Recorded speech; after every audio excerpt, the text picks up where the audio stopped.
Hola, hoy quiero venir a compartirte dos comentarios que yo recibí que podrían generar preguntas que hoy quiero venir a contestar, y en el nombre de Jesús que sigamos aprendiendo juntas. El primer comentario fue: Bev, yo miro que la situación se está empeorando con mi cónyuge. En vez de yo ver una lucecita de que el cambio ya está ocurriendo en él, cada vez él me insulta más y me denigra más con lo que me dice. Estoy tratando de caminar en esa línea recta, pero siento que mi corazón ya no puede más. Yo quiero compartirte la estrategia que el Señor me dio para resistir. Y fue que cada vez que el Señor me diera la oportunidad de hablar con mi esposo, era como una autoevaluación, no para ver cuánto había avanzado mi cónyuge, sino para ver cuánto se iba disminuyendo ese tronco en mi propio ojo, cuánto yo había avanzado en cuanto a perdonarlo a él. Y es que cuando aún habían raíces de amargura en mi corazón, todo lo que hacía mi esposo, yo lo veía como un ataque directo a mi persona. Él me decía que el negocio de él no había funcionado por mi culpa, que él no era feliz por mi culpa, que él estaba haciendo estas cosas que él no debía de hacer por mi culpa. Y fue hasta que yo aprendí que aquí esto se trataba de la sanidad de nuestro corazón, que en el corazón de él, tanto como en el mío, habían deseos desbalanceados que habían ido corriendo tras pozos rotos y secos, que entonces yo pude entender que esos ataques ya no eran hacia mi persona, sino que era un grito en lo más profundo del corazón de mi cónyuge y aún en el mío, de ese rescate que nuestras almas anhelaban tener de parte del Señor, y que solo de su mano podríamos sanar. Fue ahí en donde yo empecé a aprender a resistir y ya no devolverle esos ataques a él para que él sintiera cuánto me estaba lastimando, sino resistir así como Jesús nos lo enseñó, para que en medio de mi silencio el Espíritu Santo pudiera redarguir lo que mi esposo estaba diciendo. Y entonces yo me di cuenta que el Señor empezó a darme espacios más largos y más largos para yo hablar con mi esposo. Y a medida que yo iba resistiendo, era como yo autoevaluándome que la obra del Señor se estaba cumpliendo en mi vida. Y te digo, habían veces en donde ese tiempo se hacía mayor, que yo me daba cuenta que ya no lograba resistir más. ¿Qué te quiero compartir aquí? La palabra de Dios dice que devolvamos bien aun cuando se nos haga el mal. Pero cada vez que tú sientas ira, que tú sientas algo en tu corazón contrario a los frutos del Espíritu, que son paz, paciencia, amor, benignidad, mansedumbre, que tú puedas decirle: Señor, aún hay en mi corazón una raíz de amargura que yo te quiero entregar. Por favor, sana en mí, porque aún esto me está molestando, aún esto me está sacando lágrimas.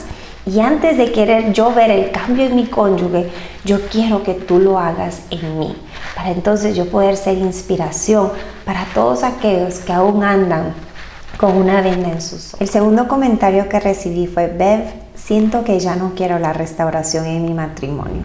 Estoy tan plena en el Señor que aprendí que no necesito de ningún hombre para ser plena y gozosa. Y yo te quiero compartir qué fue lo que pasó cuando yo llegué a ese preciso momento en mi vida. Antes de acostarme esa noche, que yo había llegado a esa misma conclusión, yo le entregué al Señor a mi esposo y le dije: Señor, yo te entrego la vida de mi esposo y te pido que tu voluntad se haga en él. Te doy gracias, Señor, por este tiempo que yo pude orar por él, y te doy gracias porque a través de él yo pude regresar a ti. Me fui a dormir y nunca me imaginé lo que el Señor me iba a hablar esa noche a través de un sueño. Yo en ese sueño veo a mi esposo en el lugar de un secuestro, en donde el secuestrador está en todo momento vigilando la salida con un arma. Y veo la angustia de mi esposo, que llega con el secuestrador. Yo estaba ahí parada en el sueño y ellos dos no se habían percatado que yo estaba ahí, el secuestrador y mi esposo. Y mi esposo llega y le dice: me voy de aquí porque ya no puedo seguir viviendo en este lugar inmundo y oscuro. Y el secuestrador saca la pistola y le dice, tú no te vas a ningún lado. En ese momento yo sentí que ese secuestrador le iba a quitar la vida a mi esposo.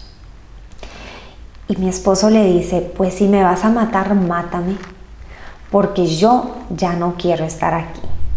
Cuando el secuestrador agarra el arma para apuntarla en la frente de mi esposo, yo grito en ese momento, Padre, no permitas que el enemigo toque la vida de mi esposo. Así como Job, cuando él fue puesto a prueba, que Dios le dijo al enemigo que no tocara su vida, yo le estaba pidiendo a Dios que el enemigo no tocara la de mi esposo. Y en ese momento que ambos se percataron y me voltearon a ver, el enemigo se distrajo y el arma la apuntó hacia el cielo y ese disparo se desvió en vez de ir hacia mi esposo. Y entonces yo le grité a Daniel, corre, corre, corre, que salimos de aquí juntos. Y yo me recuerdo que yo tenía el carro cerca y las llaves en la mano. Y cuando yo intento arrancar el carro, ni tenía batería el carro, ni tenía combustible. Y yo ahí estoy, Padre, sácanos de aquí.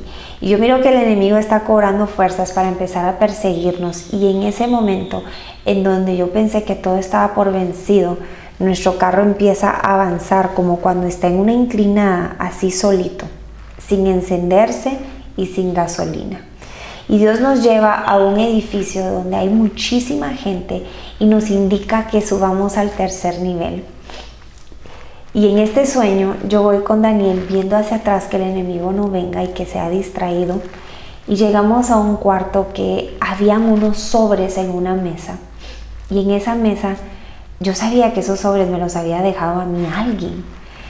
Curiosamente, por el estilo de la letra, yo sabía que esos sobres venían de la India. Cuando yo abro esos sobres, había unas preciosas joyas dentro de ellas, que el Señor me había dicho que eran para mí. Yo por lo general no me recuerdo lo que sueño, pero en el tiempo de la espera, la restauración de mi matrimonio, yo me despertaba y yo apuntaba los sueños en un cuaderno. Pero este precisamente impactó mi vida, porque yo pude ver la angustia que mi esposo estaba pasando.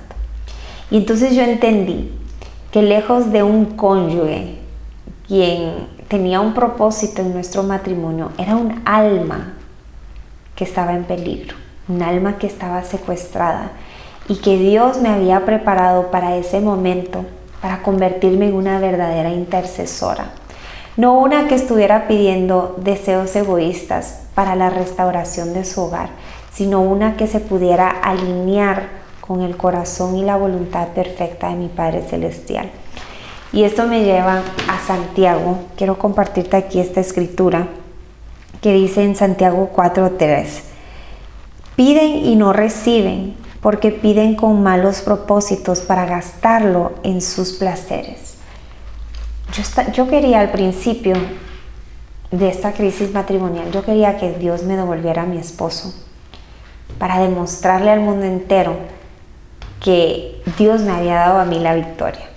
Que todos los que me habían dicho que eso era imposible, yo quería demostrarles que eso no era imposible. Pero luego ese deseo no solo era egoísta, sino empezó con un deseo vengativo. Y yo quería que mi matrimonio fuera restaurado para que esa persona que me había hecho sentir el dolor más profundo sintiera lo que yo había sentido cuando mi esposo me escogiera a mí de nuevo y la dejara a ella. Dos deseos completamente egoístas que jamás Dios concedería, puesto que iría en contra de su naturaleza justa y divina. Fue hasta que Dios sanó mi corazón, fue hasta que yo aprendí a resistir y a poder devolver bien en vez de mal, a poder yo alinearme, ya no a ver a mi esposo como una persona que venía a satisfacer mi deseo de ser amada, de ser escogida y de pertenecer, sino ver a mi esposo como un alma que estaba siendo arrastrada por el enemigo en un secuestro lleno de mentiras, engaño, para luego torturarlo y amargarlo hasta apagar su llamado y su propósito. Fue que entonces yo empecé a orar, no de una manera egoísta, sino de la manera en que Jesús me había enseñado. Padre, yo te pido que la voluntad del propósito para el cual Daniel fue creado se pueda cumplir. Ya sea que él venga de regreso a casa o no, yo te pido que tú lo libres de esas cadenas de maldición que trae el adulterio y que trae el vivir lejos de ti. En ese momento yo pude también empezar a orar por todas aquellas personas que me habían causado dolor en mi corazón, porque yo pude ver el dolor en ese sueño de ese secuestro espiritual que vivimos cuando nos alejamos del Señor, cuando decidimos vivir en el egoísmo de nuestros propios deseos y pasiones que nos llevan al desenfreno de una vida vacía. Y entonces ahí fue en donde yo entendí que Dios había permitido nuestro matrimonio para que juntos cumpliéramos un propósito. Fue Daniel quien, a través de los momentos más dolorosos, él me enseñó a buscar más del Señor, para buscar la obediencia y a través de la autoevaluación de cuánto yo iba caminando en fe hacia lo que Dios me indicaba. Y fue a través de la crisis más grande que nosotros atravesamos que Dios me enseñó que Él me había permitido conocer a Daniel, porque Dios ya conocía por lo que nosotros íbamos a pasar y que de eso Él iba a levantar una intercesora para esa vida. Entonces yo entendí que la restauración de nuestro matrimonio siempre estaba en los planes de Dios, pero que primero había purificado y sanado mi corazón para que yo pudiera entonces pedir conforme a su voluntad y no a los deseos egoístas que existían en mi corazón. Yo hoy te vengo a exhortar, si tú todavía estás en donde todo te molesta de tu esposo, que lo uses para una autoevaluación. Y si tú estás en el periodo donde ya lo soltaste y te has enamorado completamente del Señor, que tú le pidas a Él dirección para esta nueva etapa, para el periodo para el cual Él te ha preparado, porque grandes misiones importantes vienen para tu vida como embajador, como luz y como sal de este mundo. Tu llamado va más allá de tan solo esa historia con un final feliz que tú te imaginas. Tu historia va más allá para impactar a las naciones y llevar la verdad que el Señor nos ha hecho ver durante este tiempo. Y es que así como Dios le dijo a Esther, para este tiempo te he preparado, y que si no lo haces tú, otro vendrá a traer ese alivio. Pero puede ser que tú y tu casa perezcan, que tú te apropies de ese llamado y no permitas que sea a través de otra persona que ese llamado se cumpla, o que tu casa y tu familia perezcan, sino que sea un tiempo que tú te levantes para cumplir esa misión para la cual fuiste llamado, para la cual fuiste llamada. No dejes que el enemigo te entretenga, y menos aún en esta época del año. Estamos cerca de las fiestas en donde se derrocha una cantidad de dinero, en donde el materialismo y la superficialidad se viven a flor de piel. Yo hoy te reto a que resistas la tentación de vivir conforme a este mundo y que recuerdes el verdadero significado de esta época, que Dios cumplió su promesa al enviar a su único Hijo por nosotros para la salvación y redención de nuestras almas. Y que hoy, ya sea que tu cónyuge venga o no venga, que traiga regalos o no traiga regalos, que tú puedas encontrar el cómo cumplir tu propósito a través de la oración y la intercesión por esa alma y las demás que hoy aún caminan en la ceguedad, en las pasiones de su propio corazón. Yo te reto hoy a que tú busques una persona que Dios ponga en tu camino para quien tú le puedas compartir esta verdad. No se trata de mí, no se trata de mis deseos y lo que yo quiero ver cumplido en mi cónyuge. Se trata, Señor, de ti, de tu voluntad y de ese propósito para el cual tú me has ido preparando, ya sea como una intercesora, ya sea como alguien que inspira a los demás a buscarte, como esa embajadora, como esa luz y sal, que yo hoy pueda levantarme en fe, aún en medio de mi propio dolor, y poder ir a traer más almas para ti. Yo hoy me comprometo en el nombre poderoso de Jesús a llevar esta verdad no solo a través de las redes sociales, sino a través de oración, para que ni una sola alma más caiga en el engaño de que esta crisis matrimonial es un castigo en tu vida, sino que puedas ver que es la bendición más grande, que Dios recorrió la tierra con sus preciosos ojos y los fijó en ti, quien Él confió que esta misión de alto riesgo tú la llevarías a cabo. Hoy, en el nombre de Jesús, yo pido que Dios lleve esta palabra a tu corazón y transforme y renueve tu mente para que tú puedas ver más allá de la crisis matrimonial. Cuán grande y bendecida es este tiempo, esta temporada de aprendizaje y de entrega completa a nuestro Padre Celestial. Te mando un fuertísimo abrazo desde casa. Te saludó Beverly de Oleari.